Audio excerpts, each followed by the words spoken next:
नमस्कार। करीब साल भर बाद यूट्यूब पर एक बार फिर आपके सामने हाजिर हूँ और नहीं आ रहा था तो उसकी एक वजह थी, एक क्या दो वजह थी।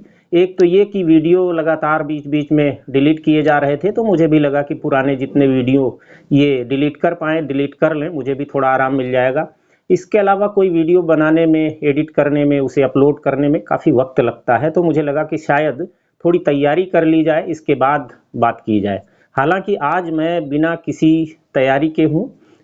ऐसा कोई मकसद नहीं है कि लगातार बात करूँगा, हो सकता है क्रम चल जाए तो करूँगा भी, लेकिन अभी कुछ तैयारी चल रही है और ऐसी स्थिति बनाने की कोशिश में हूँ कि वीडियो डिलीट भी हो तो कम से कम कहीं न कहीं वह रहे या लिखित रूप में रहे, उसके लिए भी तैयारी चल रही है। तो कई मुद्दों पर बात होगी, ये तो तात्कालिक मुद्दे हैं सेहत वगैरह, लेकिन देश समाज के तमाम दूसरे मुद्दों पर बात होगी।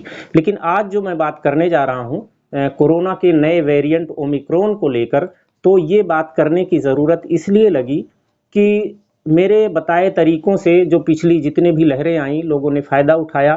करीब 1,500-2 हज़ार लोगों का तो मैंने खुद अपने हाथ से बेहतर ढंग से उनको बचाने की कोशिश की और मेरे बनाए पर्चों से जो वायरल हुए करीब 1.5-2 लाख लोगों ने फ़ायदा उठाया, बहुत अच्छे से लोग सुरक्षित रहे। तो मुझे लगा कि शायद इसमें भी थोड़ी-सी बात करनी चाहिए, लोगों को कुछ मदद मिल सकती है। हालाँकि इस बार अच्छी बात है कि बहुत ज़्यादा लोग डरे नहीं हैं।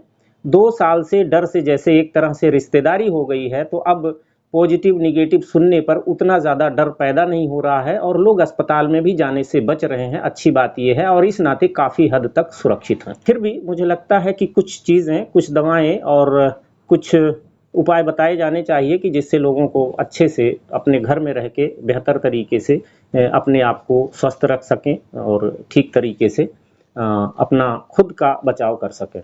इसमें बचाव से पहले, बचाव के रास्ते बताने से पहले, दवाएँ बताने से पहले कुछ सावधानियों की बात ज़रा करते हैं। इन सावधानियों में क्या है, हर तरफ बताया जा रहा है, आप मास्क लगाइए, सोशल डिस्टेंसिंग कीजिए, हैंड सैनिटाइज़र लगाइए, वगैरह-वगैरह ये सारी चीज़ें।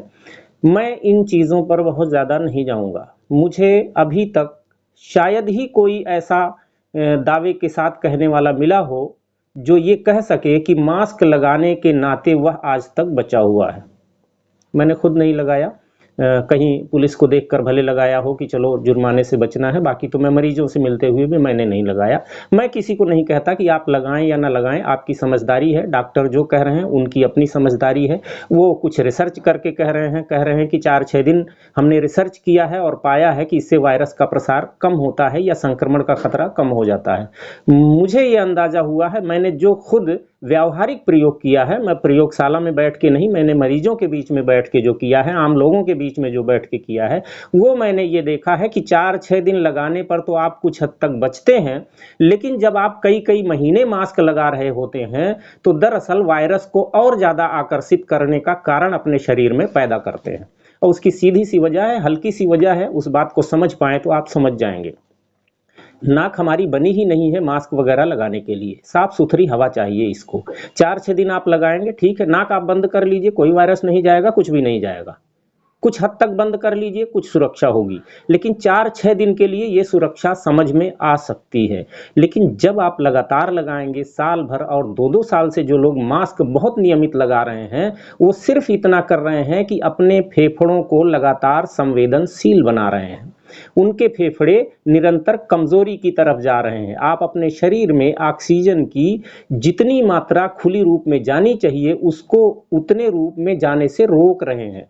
तो दरअसल हम खुद वायरस बैक्टीरिया के प्रति संवेदनशील हो रहे हैं। ये कुछ वैसे ही है जैसे सीज़न में कहीं एक बार अगर अचानक एसी चलती है तो आपको सर्दी जुकाम हो जाता है। क्यों होता है?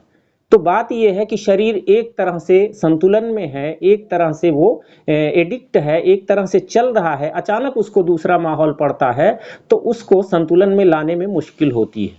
इसी तरह से हमारा शरीर जो बना है जिस तरह से फेफड़ों में भरपूर हवा जानी चाहिए और उसको जब हम बार-बार रोकते हैं, लगातार रोके रखते हैं, तो उसको संवेदनशील बना देते हैं।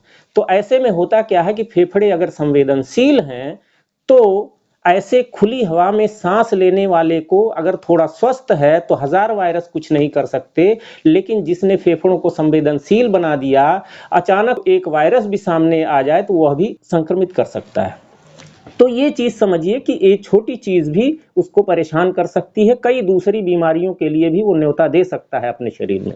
तो मेरा मानना है कि ये मास्क लंबे समय तक लगाना शरीर के लिए किसी भी रूप में फायदेमंद नहीं है, ये नुकसानदेह है।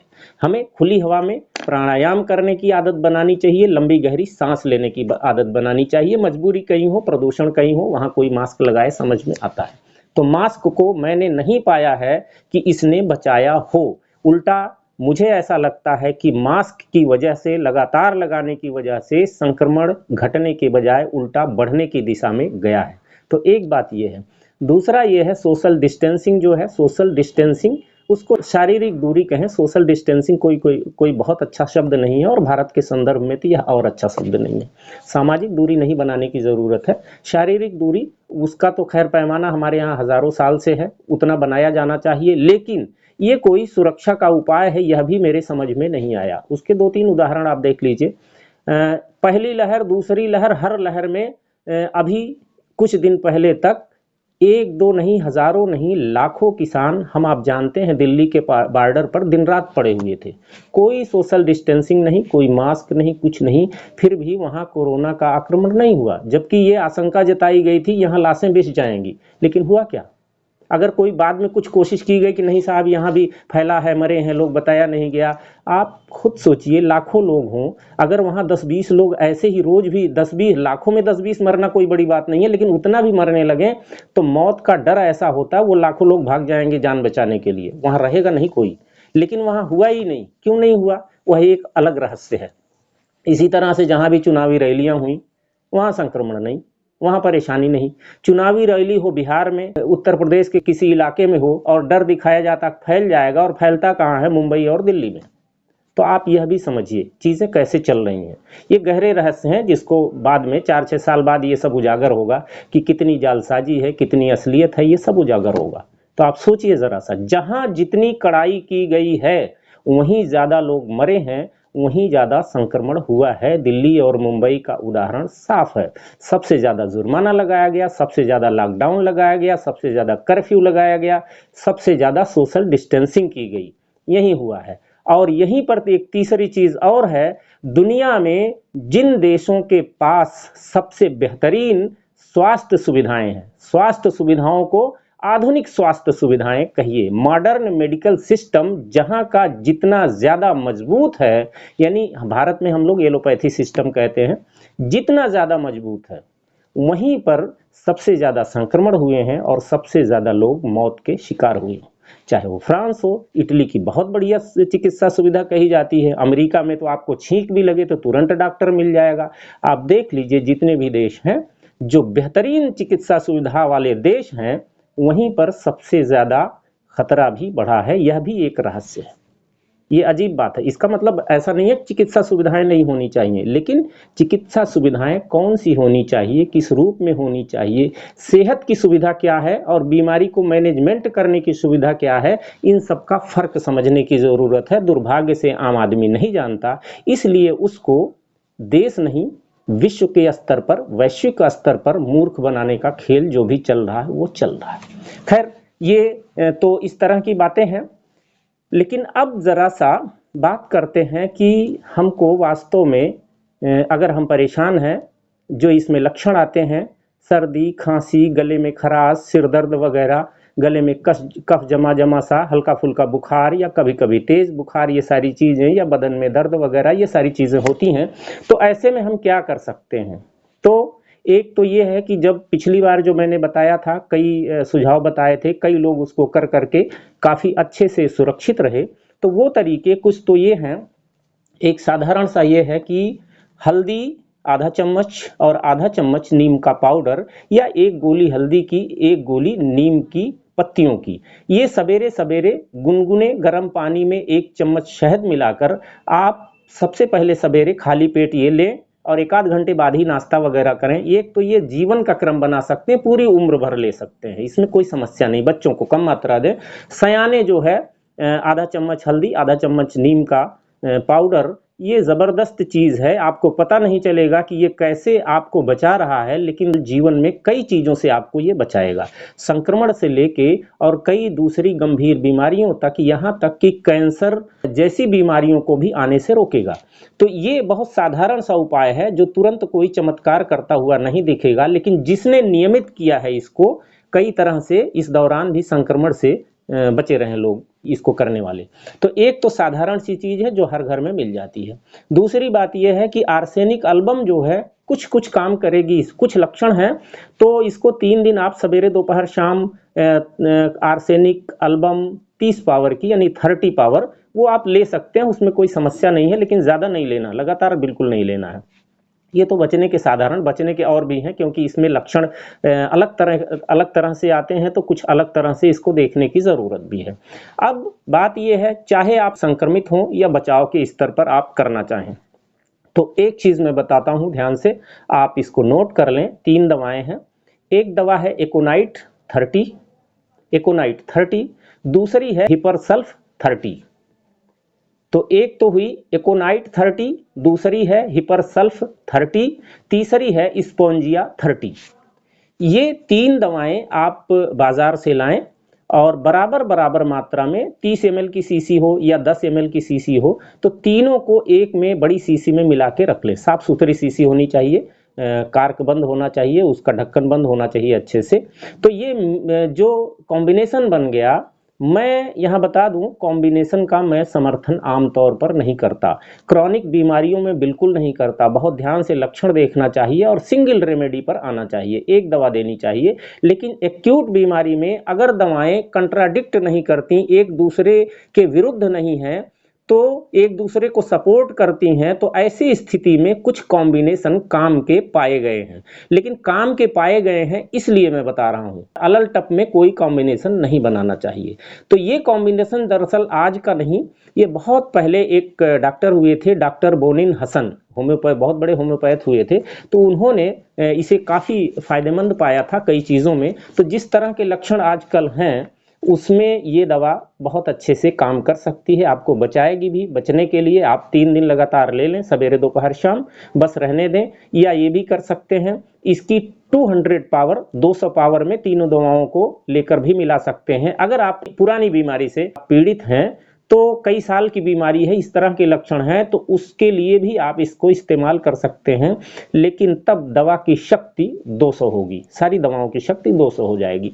तो ये आप ध्यान रखें। तो ये बोनिन हसन कॉम्बिनेशन है, एक तरह से गले में खराश है, गले में कफ जमा जमा सा है, सिर में दर्द हो रहा है, खांसी आ रही है, तो ये सारी चीज़ों में ये काम बहुत बेहतर तरीके से, अच्छे तरीके से कर सकती है। 2-3 दिन लगातार आप ले सकते हैं।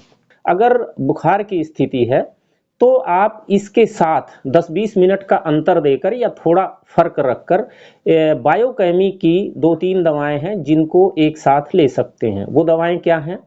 फेरमफास 6x, कालीम्यूर 6x, साइलिसिया 12x। यहाँ ध्यान रखिएगा, फेरमफास वो 6x होगा, कालीम्यूर भी 6x होगी और साइलिसिया वो 12x में होगी। ये 3 दवाएं जो हैं, 4-4 गोली इनमें से लेकर आप 1 कप गुनगुने पानी में डाल दीजिए एक साथ और उसको ढक कर रखिए जिससे हवा न जाए। तो थोड़ी देर में वो घुल जाएगा। इसके बाद उसमें से 1 चम्मच, बड़ा चम्मच हो 1 चम्मच, छोटा चम्मच हो 2 चम्मच पानी। अगर बुखार है तो पहले आप 5-5 मिनट में या 10-10 मिनट में, 15-15 मिनट में जल्दी जल्दी दीजिए 4-6 बार। और जब लगे कि कुछ आराम हो रहा है तो फिर अगली खुराक आप आधे घंटे बाद दीजिए, उससे अगली खुराक 1 घंटे बाद दीजिए, फिर पूरे दिन में 2-2 घंटे पर दीजिए। दूसरे दिन, तीसरे दिन जरूरत पड़े तो 3-3 घंटे पर 3-4 खुराक दिन में दीजिए। इस तरह से ठीक हो जाए तो बंद कर दीजिए। तो ये स्थिति है। और इसमें अगर प्यास कम लगती है, स्वाद कड़वा है, तो काली सल्फ 6x भी मिला सकते हैं। और ऐसे में जब ये 4 दवाएं हो जाएंगी तो गोलियां 4-4 के बजाय आप 3-3 ही मिलाइए, काफ़ी है। 3-3 गोलियां वो मिलके 12 गोली हो जाएगी। और 3 ही दवाएं हैं तो 4-4 गोली मिलके 12 गोली होगी। इस तरह से 12 गोली आपको घोल के इस्तेमाल करनी है। तो ये दोनों दवाएं ज़्यादातर मामलों में आपको अच्छे से बचा लेंगी, चाहे आप संक्रमित हों, चाहे आप बचने के लिए इस्तेमाल करना चाहें। तो ये है। इसके अलावा अगर लक्षण आते हैं, जो लोग होम्योपैथी को समझते हैं वो लक्षण के हिसाब से सिंगल रेमेडी पर आ सकते हैं। जैसे मैंने खुद किया, एक बच्ची थी, उसको बुखार हुआ, सर्दी खांसी का पूरा जो असर होना था वो सब हुआ, लेकिन उसके सिम्टम इतने साफ थे कि प्यास बिल्कुल नहीं थी और स्वाद कुछ कड़वा था और कुछ और चीजें थी, खुली हवा उसको अच्छी लग रही थी। तो बस इस लक्षण पर मैंने पल्साटिल्ला दिया 30, एक खुराक। एक ही खुराक में सवेरे उसका बुखार पूरी तरह से गायब, कहीं कोई परेशानी नहीं, पूरे दिन में वो बस दूसरी खुराक की जरूरत ही नहीं पड़ी। तो होम्योपैथी अगर लक्षणों पर बहुत ठीक सटीक बैठती है तो समझिए रामबाण जैसा असर करती है। लेकिन ध्यान रखने की बात है कि ये कोई बीमारी की दवा नहीं होती, लक्षणों को बहुत ठीक से मिलाना पड़ता है। तो इस बात को समझकर ये काम कर सकते हैं। इसी तरह से थकान लग रही है, शरीर में कपकपी जैसी स्थिति है, चुपचाप लेटे रहने का मन है, प्यास थोड़ा कम है, तो सिर दर्द वगैरह भी है, जेल्सीमियम अच्छा काम कर सकती है, लक्षण मिलाने पड़ेंगे। इसी तरह से और भी दवाएं हैं, जो भी दवाएं हैं वो बहुत सारी दवाएं हैं, वो मैं बीच बीच में बताता रहा हूँ, पुराने वीडियो आप देखकर जान भी सकते हैं। उन लक्षणों को पर आप ध्यान देंगे तो कोई खास समस्या नहीं है। इस तरह से हम इस पूरे दौर को जी सकते हैं, बच सकते हैं इससे, और अपने पड़ोसियों को, मित्रों को भी इससे बचा सकते हैं। इसके अलावा गर्म पानी पीना, आज के समय में जो जाड़े का दिन है तो ठीक ही है, गर्म पानी पीना चाहिए, बहुत ज़्यादा नहीं लेकिन गुनगुना पानी, गर्म पानी आप ज़्यादा से ज़्यादा पिएं। और सावधानी रखना चाहें तो सवेरे शाम 2 बार अदरक का 1 तोला रस, एक टुकड़ा अदरक कूट लीजिए, उसमें से 1 चम्मच 2 चम्मच रस निकालिए और उसमें आधा चम्मच शहद मिलाइए। सवेरे शाम आप ले सकते हैं कुछ दिन, ये भी सुरक्षा का एक कम से कम आपके शरीर में कफ की स्थिति को थोड़ा सा बनने से रोकेगा और जो बना होगा उसको निकालने में सहयोग देगा। इसी तरह से सीतोपलादी वगैरह है, लोग जानते हैं कैसे इस्तेमाल करना, वो भी इस्तेमाल कर सकते हैं। तो ये कुछ उपाय है जो बड़ी आसानी से आप खुद आजमा सकते हैं और अपने मित्रों को बता सकते हैं। मेरे ख्याल से कहीं कोई दिक्कत नहीं आएगी। और सबसे बड़ा उपाय तो ये है कि आपको डर को अपने मन से निकाल देना चाहिए। और डर को निकालने का सबसे बढ़िया तरीका अगर कर पाए तो जो मैं करता हूँ, भले आपको शायद बहुत सारे लोगों को भ्रम होता है कि मैं शायद बहुत ज़्यादा पढ़ता हूँ, और सच बात यह है कि मैं टीवी वगैरह मैंने बहुत दिन से बंद कर रखा, बिल्कुल नहीं देखता। जब कोई ज़रूरत पड़ जाती है तो ही मैं खबरों पर ध्यान देता हूँ, ये जो महामारी की खबरें हैं, और उनको बिल्कुल सामान्य ज्ञान की तरह पढ़ता हूँ। ये नहीं कि आज इतने हो गए कल उतने हो गए। लोग खबरों के नाते दरअसल बहुत बड़ी समस्या पैदा हुई है। हम जब देखते हैं दिन रात कि आज यहाँ इतनी मौतें हुई या इतने लोग संक्रमित हो गए, इतने लोग ये हो गए, तो एक सामान्य आदमी देख देख कर डरता रहता है। भीषण ये डर का जो माहौल है इसी से है। अभी 1 महीने आप खुद प्रयोग करके देख लीजिए, खबरों पर ध्यान हटा दीजिए, खबरें या तो ये पढ़िए मत, नहीं तो ओमिक्रॉन और ये कोरोना, ये जो भी इस तरह की खबरें हैं उन पर निगाह मत लगाइए, बाकी खबरें आप पढ़ते रहिए। आपको खुद कुछ दिन में समझ में आएगा कहीं कोई समस्या ही नहीं है। आपको भी सर्दी जुकाम हुआ तो वैसे ही ठीक भी हो गया, कोई परेशानी नहीं आएगी। ये डर ऐसी चीज है अगर मन में भरती है तो आपके हार्मोन, आपकी रासायनिक जैविक संरचना में बहुत बड़ा परिवर्तन होने लगता है। ये विज्ञान की खोज है, मैं कोई ऐसे ही नहीं कह रहा हूं। तो डर सबसे बड़ा कारण है इम्यूनिटी घटाने का। तो डर से अगर आप पार पा जाते हैं तो आधी समस्या तो ऐसे ही हल हो जाती है, कोई परेशानी नहीं है। मेरे ख्याल से इतने से काफ़ी बातें समझ में आ गई होंगी। बहुत बहुत धन्यवाद। वंदे मातरम।